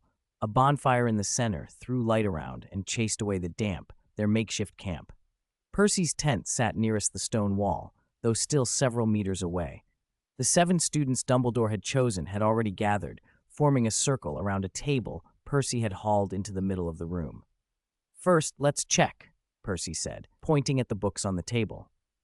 Detailed explanation of advanced rituals, changes in magic structure under the influence of mental power by blood, 20 common dark arts rituals, and pain psychology. These 4, plus these 2 instruments, Professor Dumbledore's things, should be the same for all of us, right? Everyone nodded. Percy picked up the 2 oddly shaped instruments. According to Dumbledore's note, one of these simulates human mental power at a certain intensity. The other will cultivate blood so its composition and magical properties match after you add a drop. With those book titles, I think the hint is obvious. "That stone wall needs blood," Penelope said, finishing his thought. "And it probably needs mental power, judging by the books, mental power imbued with pain." "No, it can't be that simple. Otherwise, they wouldn't have included detailed explanation of advanced rituals," one of them objected. "Enough arguing here. We should go try it. Dumbledore said opening it is safe if we figure out the magic, so let's test." Someone proposed it, and the idea met quick approval. They had come to see if their notes matched everyone else's. There was no reason to wait. Within seconds, all 7 stood before the stone wall, watching one another. "I'll test first." Percy drew his wand, tapped his arm to prick a pinhole wound, and before it sealed, he squeezed out a drop of blood and smeared it on the rock. A faint outline of a small arch appeared where the drop had touched, barely visible and glowing dimly, no brighter than a firefly. "It works," someone breathed, but the light vanished as quickly as it had come. The arch's outline folded back into the stone as if nothing had occurred. "At least we were right about the blood," Percy said, rubbing his arm. "And maybe about needing pain. I'll try with more blood." "Wait." Rolf held up a restraining hand. "Didn't Dumbledore say it had to be opened permanently without harming oneself? You'd be breaking that rule." "And he did say permanently," another added. "So a door opened with blood might only stay open temporarily. Then we can try the blood cultivation instrument." Percy carefully squeezed a few drops of blood into the vessel, cautious not to violate Rolf's warning. "Cultivating the blood will take a few hours. By then, we can try opening it properly." "I'm afraid it's more complicated." Avada cut in. "I've fought Voldemort twice and spent half a year inside his ranks. I know some of his methods. From what I understand, the key to opening this isn't just blood, it's harming oneself. Voldemort would hide something important inside, and rather than simply sealing it shut, he'd leave a way to open it that's cruel," Avada continued. "He doesn't care about his followers' lives. A mechanism that requires self-harm both keeps most people out and forces anyone who wants in to weaken themselves." "That makes sense," someone said after a moment. "So plain blood won't do. Why would Dumbledore leave us a blood cultivation dish then?" "Probably so we can get data without harming ourselves," the Slytherin 7th year suggested, fingers already tightened on his wand. "By the way," he added, "should we just try to smash it? With Fiendfire, maybe?" "Fiendfire?" Rolf frowned. "I suspect we'd be burned alive before we made a dent in that wall." "A small-scale Fiendfire isn't hard to put out," the Slytherin argued. "And Fiendfire tends to shred protective magic. Under its pressure, defenses often show flaws." He looked at Percy, eager to try the spell he probably hadn't used much since learning it. "Want to give it a go?" Percy nodded. It seemed unlikely that any schoolboy's Fiendfire would pierce Voldemort's ultimate defenses, but if it could reveal anything useful, it was worth the risk. "All right, everyone, take your tents and step back." The Slytherin twirled his wand, then closed his eyes and began a complex, murmured incantation. The cavern grew noticeably warmer. The others stepped back another pace as heat rolled over them. Sweat beaded on the caster's forehead, and his arm trembled as he held the wand aloft. At last, with a sound that seemed to scrape at the air itself, a twisted, hateful flame coalesced at the tip of his wand. It was a bright light, and yet somehow devoured light. The sound it made wasn't the crackle of ordinary fire, but a chorus of rapturous roars, as if vengeful spirits were trying to break free. The Slytherin's expression tightened. He made a hasty motion with his wand and let a little of that corrupted flame fall toward the stone wall. Puff! With a dull, almost disappointed thud, the spark that had promised devastation smoldered and went out. Feeling the deathly glare from behind him, the unlucky Slytherin grudgingly put his wand away and gave an awkward chuckle. "Well, it looks like you-know-whose protections are stronger than we thought." "That's to be expected, isn't it?" someone muttered. "And your side? Any luck?" He deflected, turning to the others. "What do you think?" Even the usually composed Percy covered his face. "We didn't even see how that wisp of fiend fire went out." Avada, however, brightened. He had noticed something the moment the fiend fire spark was snuffed by the magic in the stone, an extremely subtle disturbance in the weave. "How about I gather some ordinary fuel, make the fiend fire larger, and try to burn it again?" he suggested. The Slytherin hesitated. Pride stung. Slytherin's kept face, and he had already made a fool of himself in front of the others as the most outstanding Slytherin student. "Let's not.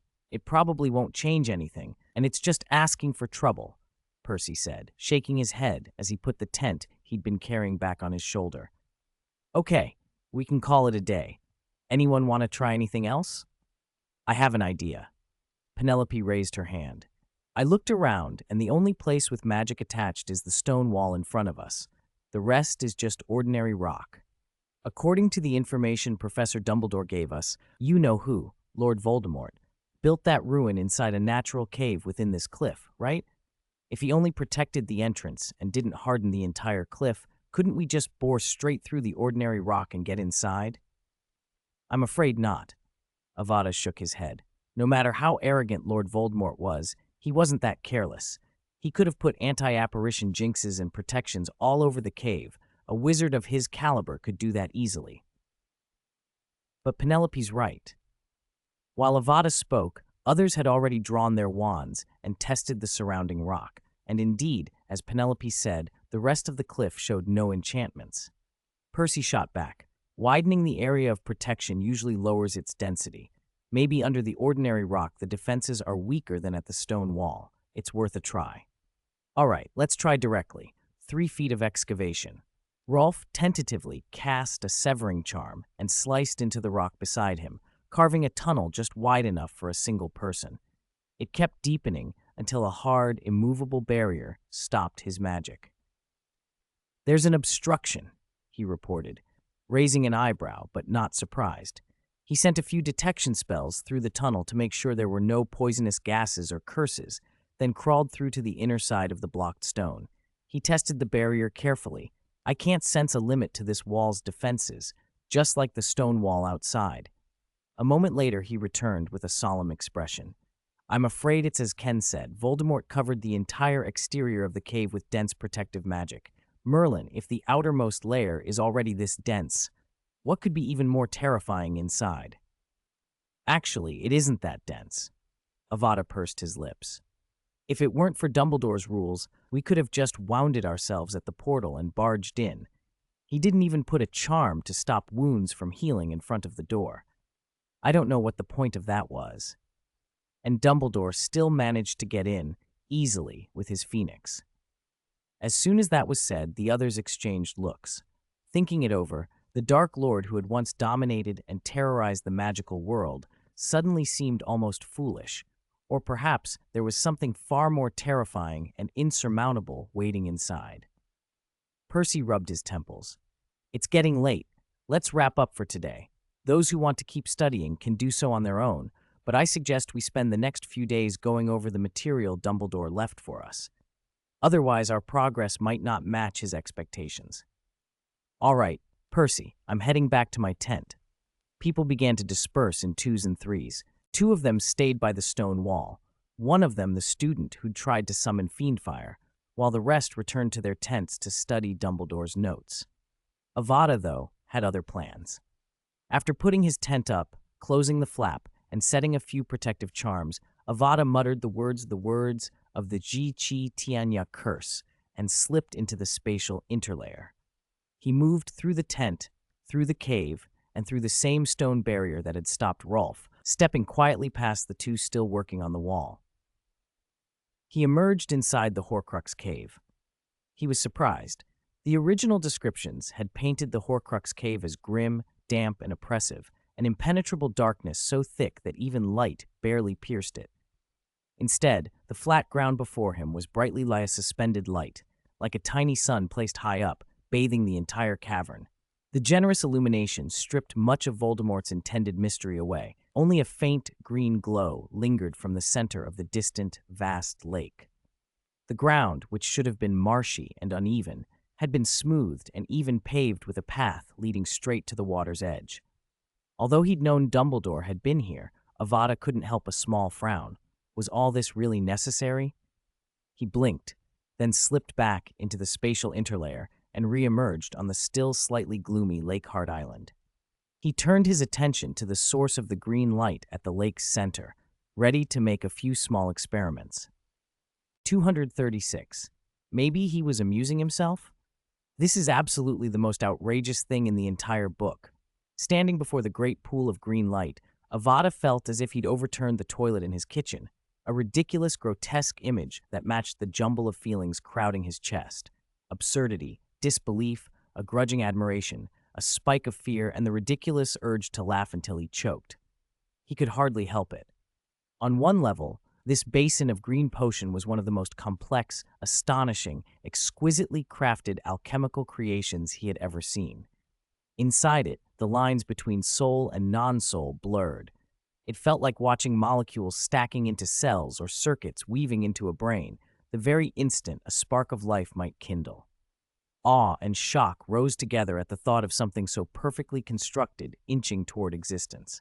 But at once, all that vanished when he remembered its purpose. This potion could not simply be discarded or dispelled. It demanded to be drunk by a living and solid being. To drink it meant nearly unbearable pain, delirium, an existence worse than death. It wasn't fatal. It didn't cripple or permanently damage magic. It left no lasting trace after months of recovery. No, the only real harm was this. The potion would make the drinker unbearably thirsty, drive them to drink the stagnant water of the underground pool, and in that very act, the Inferi hiding beneath would drag them down to drown. A clever piece of design. So clever that Avada found himself wondering if Voldemort hadn't built it largely for his own amusement. Perhaps the cave was so well hidden that Voldemort could assume no one but him would ever find it, and so indulge himself with elaborate theatrical traps. If Dumbledore hadn't carried that cursed resurrection stone ring, he might have had to follow Voldemort's rules and clear the cave alone. An entrance that required self-harm to pass? If Voldemort had added a curse preventing wounds from healing, Avada would have had to admit the Dark Lord had a bit of wit. A single-person boat hidden under a lake full of Inferi, but Dumbledore found it in minutes. And the basin of potion that must be drunk and causes excruciating suffering, that could have troubled Dumbledore, except he could have torched the Inferi with one phoenix-born blaze, drunk the potion without fear, drowned his thirst in heated, now safe water, and Fawkes could have healed him with phoenix tears and carried him out by the bird's peculiar form of apparition. A perfectly glorious retrieval. Avada curled a lip. Truly depressing, he said. Such formidable craftsmanship put to the whims of some mad, dark wizard. He fussed in his undetectable pocket and pulled out a plain, ungarnished ring. A dull gray stone sat in it, looking as if it had been picked up from the roadside. Its only feature was an engraved emblem, a triangle containing a line and a circle.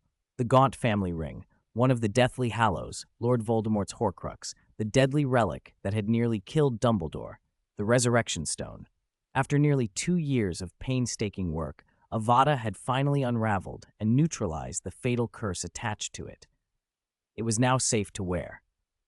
Voldemort's soul fragment still clung to it, but unlike the diary, the ring had no autonomous will or capacity to influence the world. It could be handled. Through long experimentation, he had also come to understand the stone's true function. It created souls. Accounts left by previous owners said the stone could bring back the souls of the dead the user desired. But those returned were cold, listless, hollow, slowly driving their owners mad with an impossible longing.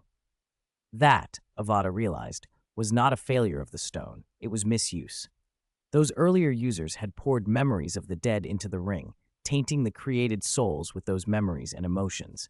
The result was an imitation of a person, numb, not truly alive. Avada did it differently. He set his finger to the stone and turned it gently. A faint, white shimmer, like a cluster of fireflies condensed into a soft globe of light, drifted out of the ring. It floated beside him, a pure soul without form, neither specific nor human. Even the soul fragments bound in Horcruxes seemed more vivid than this thing. But that was precisely the point. He had summoned a soul wholly unburdened by memory or attachment, not resurrecting someone, not violating the dead. A soul he could wield, study, and experiment on without murder, without necromancy's moral quagmire. Where others had condemned themselves by forcing the stone to recreate loved ones, he had used it to generate a raw, manipulable essence of life, a damned breakthrough for the study of souls. No ethical slaughter, no prison sentences, no divine retribution in the public eye, just the quiet turn of a ring and the ability to collect what only dark wizards had once gathered in secret. Avada waved his hand. The ball of light rose and hovered above the emerald potion, then began to descend until the edge of that pale globe just brushed the luminous surface. A tiny ripple ran across the green basin. Meanwhile, on the other side of the lab, Avada, Professor Impri, was using Kruimpuri's body to wield a wand, carefully etching a design into a thick, dark plank of wood. Streaks of light fell across the surface, cutting intricate, dizzying patterns like a labyrinth. Nearby sat a glass vial of blood with 2 probes plunged into it. Wires ran from the probes into a far more complicated device. "That should do it," he murmured.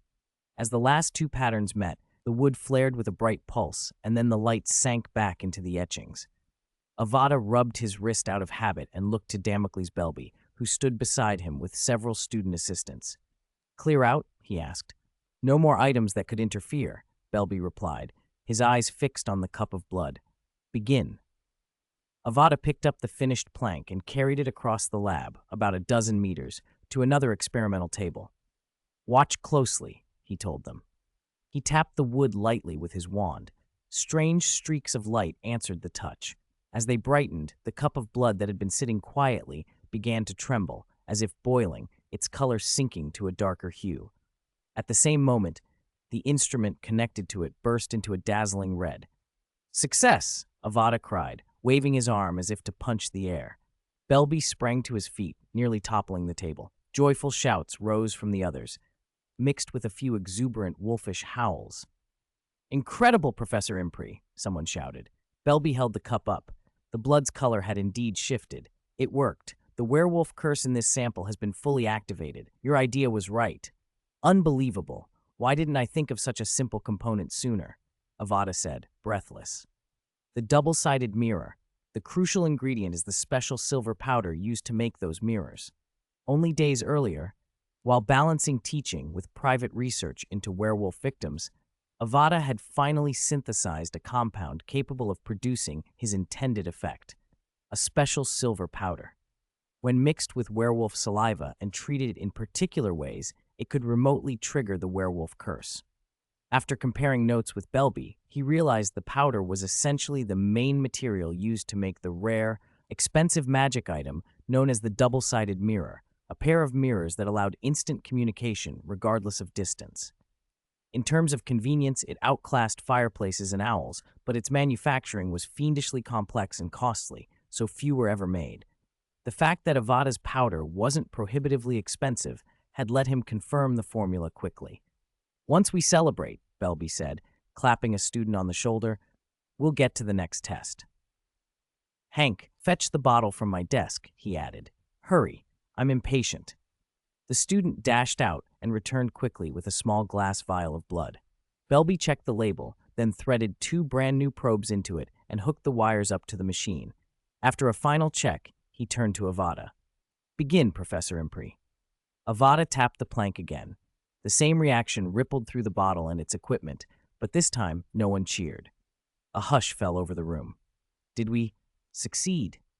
Montgomery, a werewolf, whispered, disbelief clear in his voice.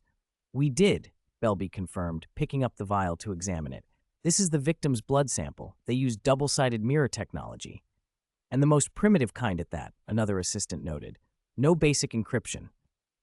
Avada's jaw tightened. They were arrogant, so sure no one could crack their tech but themselves. Belby's admiration mixed with astonishment. It's remarkable.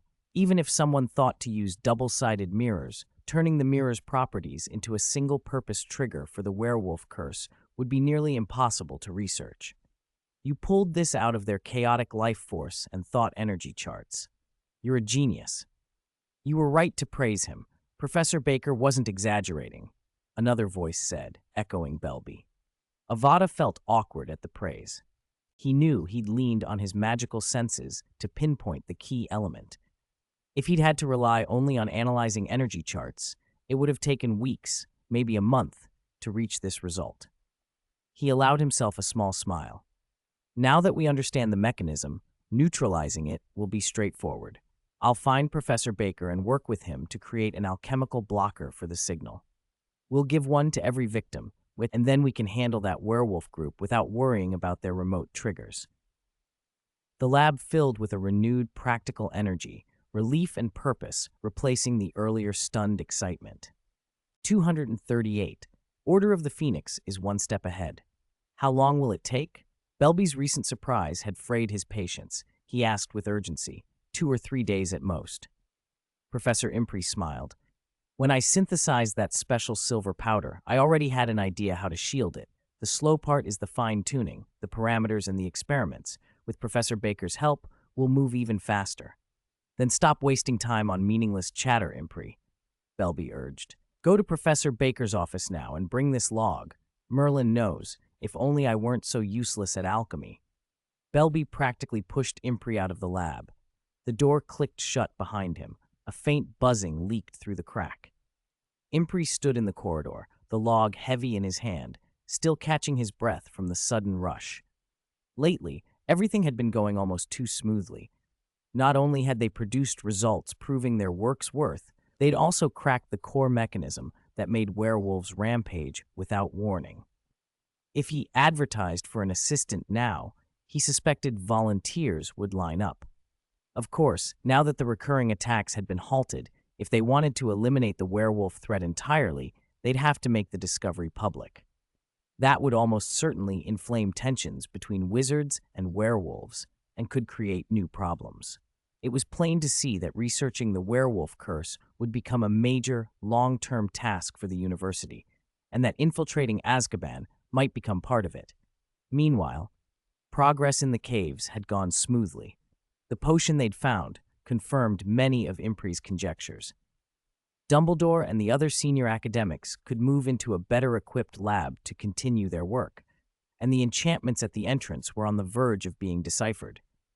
I hope this keeps going like this, he thought, and found himself standing outside Professor Baker's door. Despite the maze-like layout of Norberich, he'd memorized where the professors he worked with most often had their offices. He knocked. There was no answer.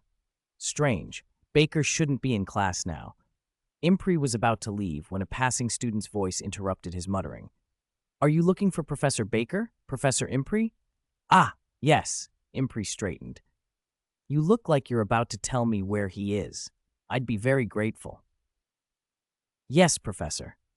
The student smiled, embarrassed. He went to the headmaster's office. I saw him go in with the principal. To the headmaster's office? Impry wasn't surprised in itself.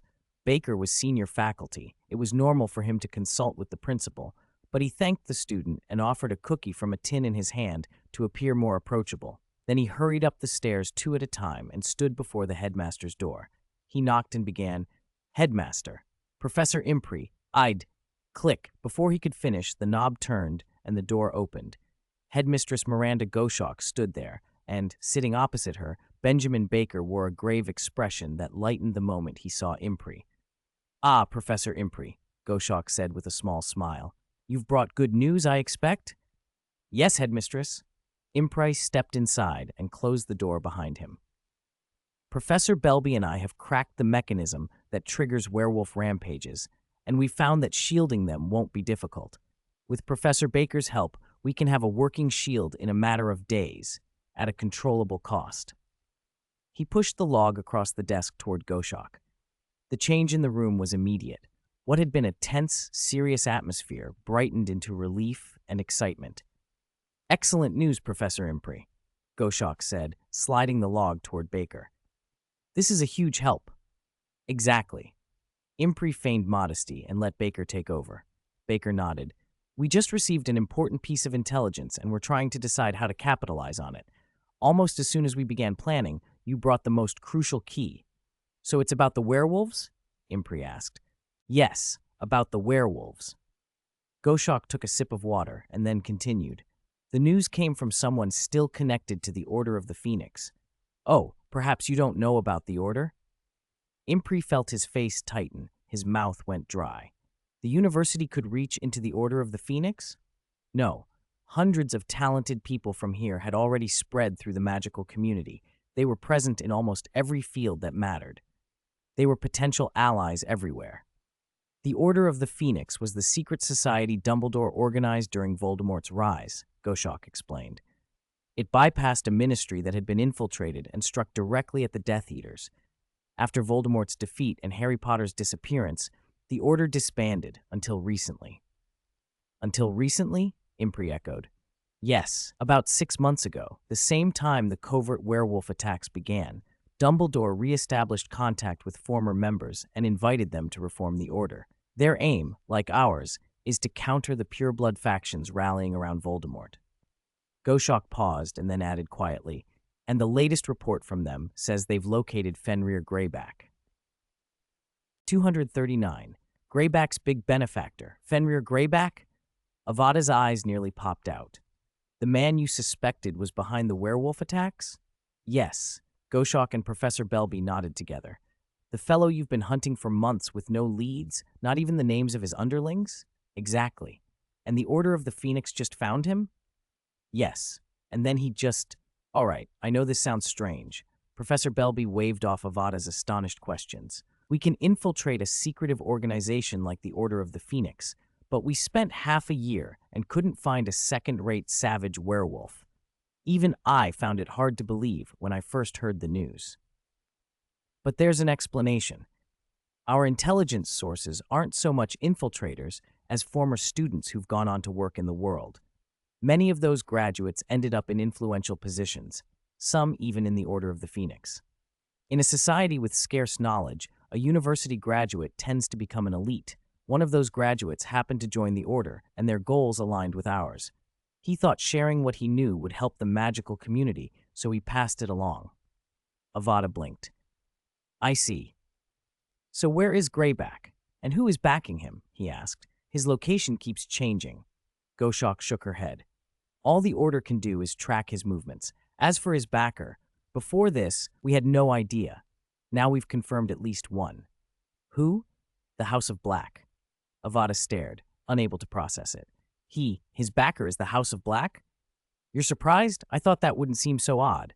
Professor Belby watched Avada with mild disbelief. "The House of Black is nearly extinct, with only one legitimate heir left, who escaped from Azkaban half a year ago. Sirius Black. A top Death Eater breaks out of Azkaban and vanishes, and a few months later, the werewolf attacks begin and grow fast. Greyback was once a subordinate of Lord Voldemort, so he and Sirius would have been colleagues. The connection isn't hard to make." Avada scratched his head awkwardly. "I hadn't thought of it that way. There's one detail that surprised us, though, and you probably wouldn't guess it." Belby and Goshawk exchanged looks. When Goshawk nodded, Belby leaned closer and lowered his voice. "Sirius Black is actually working for Dumbledore." Avada tried for a shocked expression. His acting skills learned beside Lord Voldemort proved useful. "Surprising, isn't it? We thought so too. Dumbledore told the entire Order of the Phoenix that Sirius is innocent of the charges brought by the Wizengamot 12 years ago. His escape was unavoidable, Dumbledore says. That claim gave them the chance to learn the truth." Avada's face registered the implications. "So the House of Black backed Greyback because Sirius Black became a spy." Miranda Goshawk sighed. "Only Dumbledore and the Order know Sirius is innocent. To everyone else, he's still the terrifying Death Eater, powerful, treacherous, loyal to Voldemort, and likely up to some secret plot after escaping Azkaban." Add that he's the last heir of the House of Black with tremendous wealth, and if he offered to help Greyback's plans, Greyback would welcome him without suspicion. And once he stepped in, he didn't just bankroll them, he knew Greyback's whereabouts and most of his plans. How Sirius contacted Greyback is unclear, Belby added, perhaps through his animagus ability or via Lupin's ties to the werewolf community. If Greyback had other backers among pureblood families, and they were all in Sirius's network, Dumbledore should be able to confirm that. So far he hasn't, which is telling. Avada nodded, piecing things together. He guessed Lupin's connections and animagus roots were likely. But that's not enough. Greyback is holding dozens of families' lives hostage. We can't move against him yet, at least not until your appearance, Professor Impri. Goshawk chuckled. If we can develop a method to block the frenzied transformations within a few days, we could resolve the crisis within a month. Would you be willing to make a public appearance for that? No, Avada considered, then shook his head. Whether it's deciphering the formula or finding a blocker, it requires expertise in restricted knowledge. I'm only publicly known for space magic. It's better to let Professor Belby and Professor Bell handle the public side. When the university officially debuts, the credit will be yours. Belby stood. In that case, I will contact Dumbledore as a former Hogwarts professor. Between Bell and me, we'll hand over the blocking technology to him so he can distribute devices to victims based on Sirius's intelligence. Then the case can be made public and Greyback arrested. Goshawk rose as well. Once the plot is exposed, public hostility toward werewolves will spike. That will bring more conflicts and extreme events. We must speed up research into the werewolf curse and at least make wolfsbane potion cheaper and easier to brew. We also need to carry out the Azkaban infiltration as soon as possible, Belby nodded. For that research, there's almost nothing more important than the memories in Lockhart's head. 240. Behind the problems are more problems. Fenrir Greyback was found just like that. Avada's head was still a little dazed when he left the headmaster's office. He had braced himself for the worst, sizing up the danger as he had with the Chamber of Secrets incident caused by the diary. But in the end, that was it? It wasn't simple wishful thinking. The werewolf problem was a time bomb in the magical world with huge potential for destruction. The recent large-scale werewolf attack was strange in so many ways. The sources of intelligence, manpower, technology, funding, why they had chosen that moment to strike, and how they had organized such an operation without the ministry or the wider wizarding community catching even a hint of it. All those unanswered questions made it hard not to suspect a powerful mastermind lurking behind the scenes. So Avada had expected Greyback to be heavily guarded by some wealthy patron. He might be sitting in a noble's manor or behind a protection like the Fidelius charm, issuing orders through the most secure channels money could buy. Instead, Sirius Black, who had joined the pursuit partway through, had simply raided the werewolf's base. Others might not know the details, but Avada did. Sirius had no secret intelligence network. He was the last of his line, and in truth, his best way of gathering information was to turn into a dog and let other dogs show him what they knew. That method was unpredictable and not secure, certainly not the way to protect a valuable asset. So if Greyback's whereabouts were known only through that kind of intelligence, his protections were probably far sloppier than Avada had imagined. Maybe he was hiding in a tent in some windswept forest, like Voldemort's remnant in Albania years ago. But that made even less sense. With so much intelligence, funds, manpower, and expertise behind the plot, why would Greyback be left so vulnerable? Why was there such a contradiction, so much effort poured into one area, but indifferent neglect in others? He slowed unconsciously, lost in thought. It took him a while to get back to his office and sit down. A stack of papers had appeared on his desk, a compiled list of student questions for his next Q&A class. Oh my. Wariness swept through him. He wanted to drink an invigoration potion to clear his head, but his main body was tied up with intense research. There was no time. He forced himself to focus. Putting enormous effort into something while seeming indifferent about other things, what scenarios produced that pattern? He checked his schedule and added an entry under tomorrow. Visit Professor Baker's office to discuss joint experiments. Then he leaned back. Maybe the crucial part of whoever was behind this had already been completed, and everything else was window dressing. Or maybe success didn't matter, only the act itself. If so, was the werewolf attack merely a smokescreen to hide other secret moves? After all, whether the attack succeeded or failed, it would throw the wizarding world into chaos, and chaos is fertile ground for those who want to exploit it. Who was manufacturing that chaos, and what were they trying to catch in the turmoil? He sighed and decided not to spin further wild theories. Better to focus on the shielding device research. Once the Order of the Phoenix or Hogwarts had pried everything out of Greyback's mind, there would be more clues. For now, prepare the students' questions. Ken, give me a hand. Look over here. I think we might have a chance. Wait, coming. Holy moly. Stop! Don't move. Avada appeared in front of Percy in a flash, eyes locked on the wand in Percy's hand. Don't move. Absolutely don't move. Hold the charm just like that. Percy froze, startled. He meant to ask what was wrong, but he realized at once what Avada meant and fell silent, concentrating on maintaining the magic in his palm. Over the past few days, Avada had earned the team's respect by breaking through obstacles and playing a decisive role in many tight spots. He was no longer seen as merely a fourth-year student. The others treated him like one of Hogwarts' top experts, someone capable of guiding them in technique as well as theory. Good. Don't move. I can see it. If we're lucky. Avada carefully aimed his wand at the stone wall, which trembled slightly under Percy's sustained charm. The surface of the wall shimmered with rippling, wave-like patterns. Avada whispered a spell, and a faint white thread of light shot from his wand, piercing precisely into a small point on the stone. There was a deep boom, like an explosion behind the rock. An arch-shaped crack formed, and the light pouring from it was far brighter than before. The outline of the arch spidered with more fissures, as if the entire wall were about to crumble.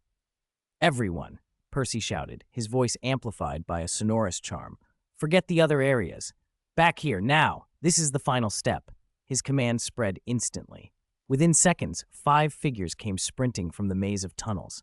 They halted at the sight of the heavily fissured wall, then pulled out their wands with shouted, complex incantations.